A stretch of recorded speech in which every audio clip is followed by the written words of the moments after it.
ऐसा लग रहा है कि जो इख्तलाफात हैं दो ग्रुप्स में जो है वो बटी हुई है इस वक्त अदलिया। एक वो जो 26वीं आईनी तरमीम के बेनिफिशरी हैं, एक वो जो उस पर ग्रीफ कर रहे हैं इस वक्त। ये इख्तलाफात का बैकग्राउंड क्या है और आगे कहाँ रुकते हुए नजर आ रहे हैं ये? देखें, इसके बैकग्राउंड की अगर बात करें तो वो बेसिकली एडिशनल रजिस्ट्रार को वो तौहीन अदालत का केस जिसमें आज फैसला आया है वो वजह बना है अभी हालिया इख्तलाफात की। लेकिन अगर हम थोड़ा सा पीछे जाए माजी में, तो ये तनाज़ा तब से ही शुरू हो गया था जब से 26वीं आईनी तरमीम हुई थी और सीनियरिटी पे तीसरे नंबर के जो जज थे जस्टिस याहिया अफरीदी, उनको चीफ जस्टिस बना दिया गया। फिर मामला आईनी बेंच के इख्तियारात के हवाले से और आम बेंच में जो केसेस की समाअत होती है उनका आया। वक्तन फवक्तन ऐसा होता था कि आईनी बेंच के केसेस आम बेंचेस में लग जाते थे, लेकिन वो फिर दोबारा आईनी बेंच में ट्रांसफर कर दिए जाते थे। लेकिन एक केस की समाअत में, जो कि कस्टम की वायरीज का केस था, जस्टिस मंसूर अली शाह ने सवाल उठा दिया और वो सवाल बड़ा वाज़ेह था कि हम इस केस को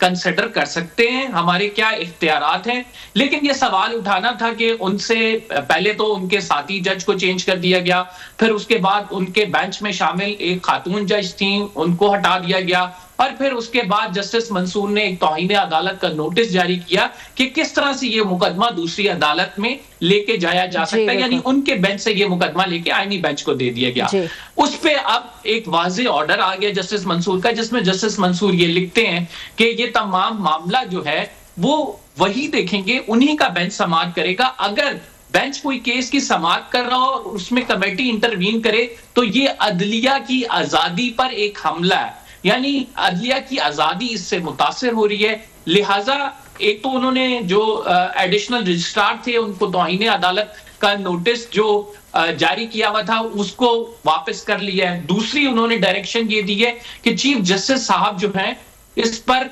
फुल कोर्ट बुलाएं, क्योंकि बादियों नजर में वो ये समझते हैं कि जो कमेटी के अरकान हैं उनकी जानिब से ये गलत डिसीजन लिया गया था और उन्होंने वो तौहीन अदालत के मुर्तकिब हुए, क्योंकि जुडिशल ऑर्डर जस्टिस मंसूर का मौजूद था जिसमें कहा गया था ये केस उनके पास ही लगाया जाए। लेकिन फिर आपको पता है कमेटी से ये डिसीजन आया और फिर ये आईनी बेंच को शिफ्ट कर दिया गया। जस्टिस मंसूर ने बेसिकली अपना फैसला उसी पर दिया है और जस्टिस मंसूर ने अपने फैसले में वाज़ेह तौर पर लिखा है आप बड़ी अहम चीजें बता रहे हैं, बैकग्राउंड इसका दोबारा वहीं से शुरू कीजिएगा। जस्ट आई एम वंडरिंग, जिस कमेटी का बार बार जिक्र करते हैं, इस कमेटी में कौन कौन से जजेस हैं जिन्होंने फैसला किया जिस पे जस्टिस मंसूर साहब ने अब रिएक्ट किया है? देखिए, इस कमेटी में चीफ जस्टिस ऑफ पाकिस्तान शामिल हैं, जस्टिस याहिया अफरीदी। इस कमेटी के रुकन हैं जस्टिस अमीनुद्दीन खान जो कि कॉन्स्टिट्यूशनल बेंच के सरबराह हैं, और इस कमेटी के रुकन हैं जस्टिस मंसूर अली शाह। और ये फैसला जो किया गया है वो 2-1 की अक्सरियत से किया गया है, जिसमें जस्टिस याहिया अफरीदी और जस्टिस अमीनुद्दीन खान साहब एक पेज पे थे और वो ये समझते थे ये मुकदमा आईनी बेंच को सुनना चाहिए। तो चीफ जो जस्टिस मंसूर का ऑर्डर है वो इन्हीं 2 जजेस के खिलाफ है, जिसमें जस्टिस मंसूर ये समझते हैं कि बज़ाहिर तो तौहीन अदालत के मुर्तकिब कमेटी के मेंबर्स हैं, लेकिन अदालती लिहाज को मद्देनजर रखते हुए प्रॉपर्टी जो डिमांड है उसको देखते हुए मतलब आप बड़ी हुक्म नहीं जारी कर रहे। एक लेमैन के तौर पर आप तो इसको रिपोर्ट करते हैं, you are one of the best court reporter, समझते भी हैं, बड़ी खूबसूरत रिपोर्टिंग भी करते हैं, आई एम योर फैन। आप ये कह रहे हैं कि जस्टिस मंसूर जो हैं वो,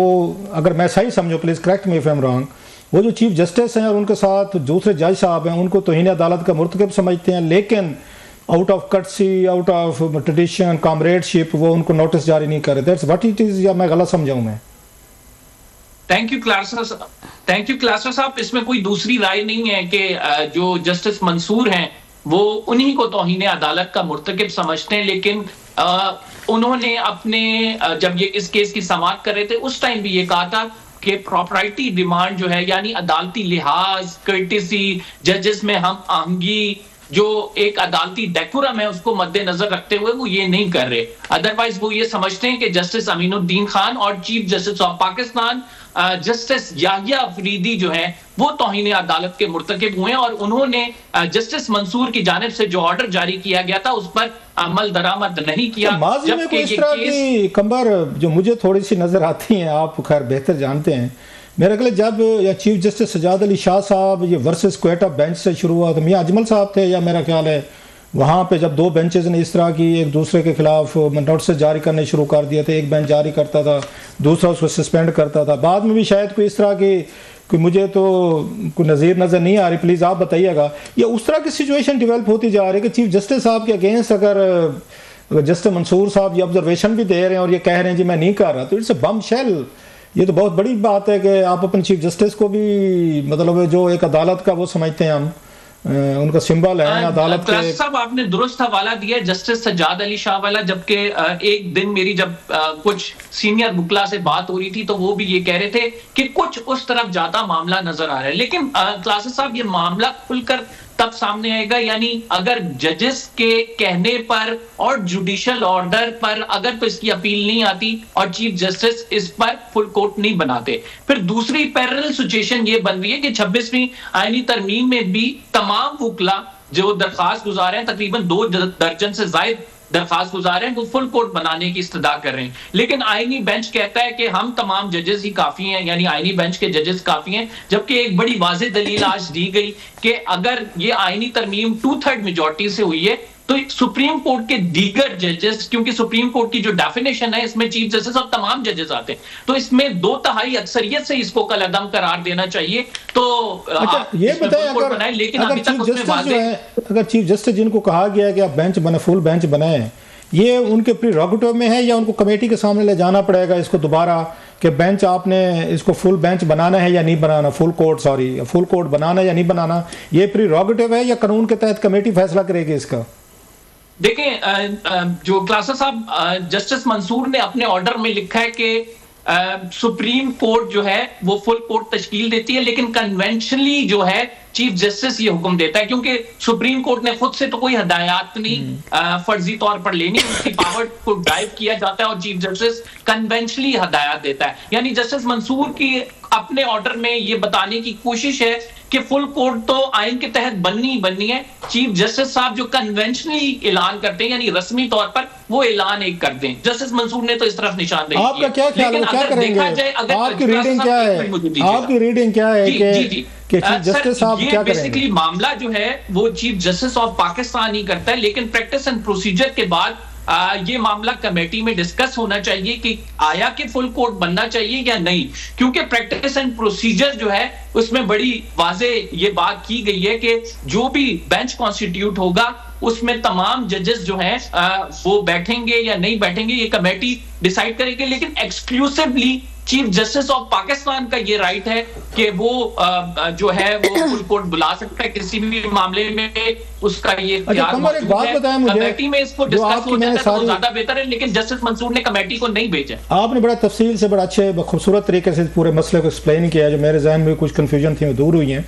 मुझे एक जो लग रहा है आपकी बातों से और जो भी हमने इधर पढ़ा है और जो प्रोसीडिंग सामने आई हैं कि ये तो मतलब टग ऑफ वार, एक battle lines have been drawn, या इतना बड़ा इशू नहीं था कि वो भी तो कह सकते थे जस्टिस मंसूर साहब भाई कि मैं केस नहीं सुनता, ठीक है जहाँ देना भेजना चाहते हैं करना है कर लें।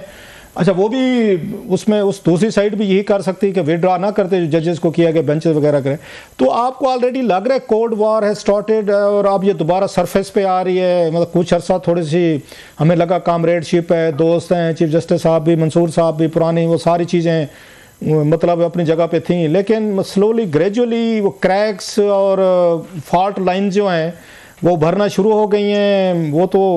जिस तरह की ये बातें आप बता रहे हैं तो पुरानी दोस्ती band of brothers is about to be broken. क्लासेस साहब मुझे थोड़ा सा टाइम दीजिएगा इसका जवाब देने के लिए। चीफ जस्टिस साहब ने अपनी मीटिंग में साफियों से थी उसमें ये इस बात का एतराफ किया था कि गुज़िश्ता 3-4 साल में ऐसे केसेस आए हैं जिसमें बड़े हार्ड स्टांसेस ली गए हैं जजेस की जानिब से, लेकिन अब वो स्टांसेस नहीं रहे हैं, हम आगे की तरफ जा रहे हैं। ये जो जजेस हैं जस्टिस मंसूर अली शाह, जस्टिस याहिया अफरीदी, इनका आपस में कोलैबोरेशन भी माजी में रहा है, लेकिन अब हम ये देख रहे हैं कि जितना वाजे 26वीं आईनी तरमीम के बाद जजेस में दरार आई है, मैं ये नहीं समझता कि इससे पहले इस नोयत तक मामलात गए हैं। 2 के जस्टिस काजी फाइज ईसा के दौर में भी बड़ा कुछ होता रहा है, लेकिन अब तो क्लासेस साहब हालत ये है कि बेंच जब बैठा होता है तो एक साइड के जजेस दूसरी साइड के जजेस से बकायदा आर्ग्यू कर रहे होते हैं। अच्छा। सामने बजाय पिंग पोंग बॉल जो है वो वकील बना हुआ होता है, बेचारा इधर की भी सुन रहा होता है उधर की भी सुन रहा होता है, लेकिन अदालती माहौल और अदालती वकार जो है मजरू होकर रह गया है। दोनों साइड के जजेस आपस में एक क्लैश की ये कहीं टीवी शो वाली, ये टीवी शो वाली तरफ तो नहीं जा रहा है प्रोसीडिंग की तरफ? Sometime they got a bit unruly and इस तरह की चीजें। मुझे डर लग रहा है आपकी बातें सुन के जो आप बता रहे हैं। साहब बस दुआ करें कि ऐसे शो ना बन जाएं जो हम और आप अक्सर देखते हैं जिसमें उठ के हाथापाई शुरू हो जाती है। अनफॉर्चुनेट है बहुत ये, लेकिन अभी जो हम देख रहे हैं मामला तो कुछ ऐसे ही हैं कि एक सवाल पूछा जाता है, उसका जवाब दूसरी साइड से बकायदा जजेस की सूरत में दिया जाता है। जजेस आपस में बात भी करते हैं और एक दूसरे के जवाबात को,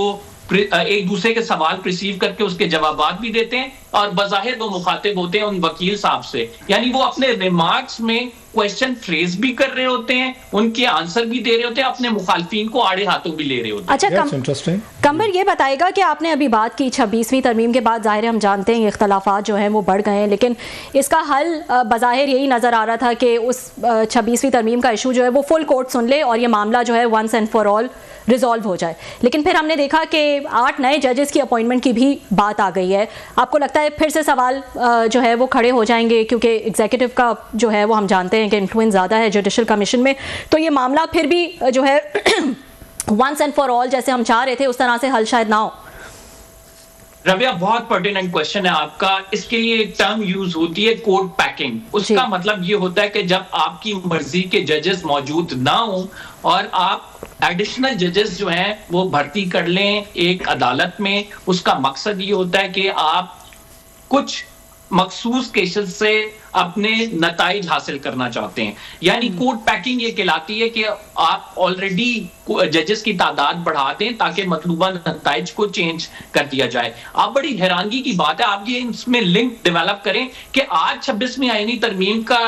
केस लगा है, आज तमाम वकला ने उठ के खड़े होकर कहा सर हमें आप पर एतमाद नहीं है, आप आईनी बेंच है, आपका कॉन्फ्लिक्ट ऑफ इंटरेस्ट है, डायरेक्ट बेनिफिशियरी वाली बात हुई। और उसके बाद उन्होंने फिर कहा कि आप ऐसा करें कि इस पे फुल कोर्ट बनता है, और इसके साथ जस्टिस मंसूर का एक जुडिशियल ऑर्डर भी फुल कोर्ट के हवाले से आ गया। और फिर हम देखते हैं कि आज ही की तारीख में चीफ जस्टिस साहब जो है 11 फरवरी का इजलास बुला लेते हैं जिसमें 8 जो जजेस हैं इस्लामाबाद हाई कोर्ट के, उन्हें सुप्रीम कोर्ट लाने की बात हो रही है। तो ये बड़ा मेरे लिए हैरानकुन भी था कि आपने 26वीं आईनी तरमीम का केस 3 हफ्ते के लिए मुलतवी कर दिया, उससे पहले आपने जजेस की इंडक्शन वाले इजलास को बुला लिया। तो बजाहिर ये सामने सबको नजर आ रहा है कि नए जजेस क्यों लाए जा रहे हैं, कि तादाद अगर नए जजेस के लाने से इक्वेशन बैलेंस होती है या इक्वेशन किसी के हक में जाती है। क्योंकि देखें अभी जो जुडिशियल कमीशन का इजलास होगा, जो जजेस लाए जाएंगे, आपको पता है कि जुडिशियल कमीशन में हुकूमती अरकान या हुकूमत को वैसे ही वोट ज्यादा हासिल है, तो जिन जजेस को लाया जाएगा तो एक्सपेक्ट ये किया जा रहा है, यानी ओवरऑल ये आप ये कह सकते हैं इंप्रेशन है कि वो जजेस लाए जाएंगे जिनको खुश किया जाए, और फिर जब उनको खुश किया जाएगा तो वो बदले में आपको खुश करेंगे। तो ये ओवरऑल जनरल इंप्रेशन है जिसके बारे में मोस्टली हम वकला भी ये कहते नजर आ रहे हैं कि आज का जो डिसीजन है, और खसूसन मैं आपको ये भी इसमें ऐड ऑन कर दूं कि बैरिस्टर सलाउद्दीन साहब ने ये चीज भी चैलेंज की हुई है कि अगर 26वीं आईनी तरमीम को हमने चैलेंज किए तो इसके साथ हम ये भी कह रहे हैं कि इसमें सुप्रीम कोर्ट ऑफ पाकिस्तान में एडिशनल जजेस जो हैं वो ना बढ़ाए जाएं जब तक इस केस का फैसला नहीं हो जाता। बहुत शुक्रिया आपका sir ji, thank you very much, बड़ी खूबसूरत आपने हमें एक्सप्लेन किया। Thank you so much Qambar for joining us. वक्त हुआ एक छोटे से ब्रेक का, ब्रेक के बाद कुछ मजीद इश्यूज हैं जो आपके साथ डिस्कस करेंगे।